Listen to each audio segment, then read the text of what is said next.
Hi everyone, for tonight's Nightcap and review, I'm having water, and tonight I'll be discussing Sins of the Hidden by Juniper Nyx. This is book 3 in the Unforgiven Souls MC series. I would recommend reading the previous 2 books just so you better understand the dynamics that are currently going on.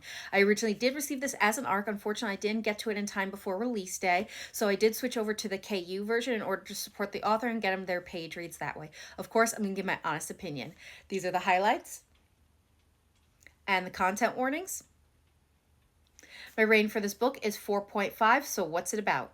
So this book is about Oakley, who's just trying to be a normal college student as she works towards her dream of one day owning a bakery. It is when her lawyer of a father's double life is revealed that she finds out about the Unforgiven Souls MC and meets all of his club brothers. One of those club brothers is V, the club enforcer who is so unhinged she makes all the other brothers nervous to be around him. Everything about him screams danger and to run away as fast as you can. From his lifeless eyes and the mask he wears to the bloody bat he carries around marked by the carnage he has wrought.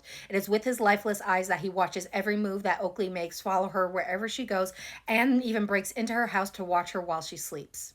Now, as she tries to get used to him and deals with his presence and obsession, it ends up leading to a moment of weakness where she agrees to help him with something. It is that moment of weakness and all the hard work she has done in herself and her future that leads to her waking up with V's ring on her finger, not as his fiance, but as his wife. Now she is trapped in his obsession and is afraid, and that fear is making him doing everything he can to keep his vows of till death do they part. So what are my thoughts? Again, I'm giving this a 4.5. Now, this book is a thick one as well as it is a dark romance, so make sure to check your triggers to make sure you're okay with what you're about to read because it can get really dark and rough at times. Now, V, our mailman character, is very damaged due to his dark and twisted path, and as a result, he basically has a feral mindset. He really only thinks about 2 things, unaliving people and Oakley. So when you combine that obsession with a feral mindset with a morally black, unhinged MC, it really leads to some dark and twisted, unhinged behavior that at times, yes, had me giggling, but other times had me shaking my head because I knew it was not going to get him the results that he expected because he does not think like normal people. In some ways, he reminds me of Bane from The Dark Knight in that one quote. I have it right here. You think the darkness is your ally, but you merely adopted the dark. I was born into it and molded into it. I didn't see the light until I was already a man, and by then it was nothing to me but blinding. The shadows betray you because they belong to me. And in some ways, I wonder if, like I said, if he served as an inspiration for V and his character.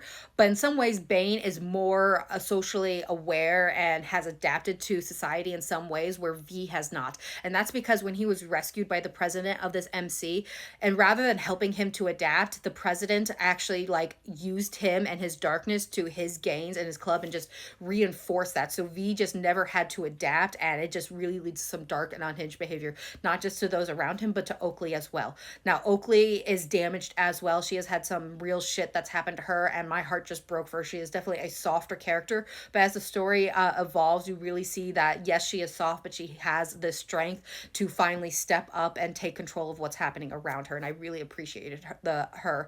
I did like the 2 of them together. It is a story I've been anticipating, and I really did enjoy this book. Now, I will say the writing at times got a little repetitive, like some paragraphs seemed like they repeated right after one another, but overall, I really enjoyed this story, and I'm really enjoying this series, and I would recommend it. Now, the book is currently available, so I recommend that you give it a try, the whole series, like I just said, and I hope you have a good night and happy readings.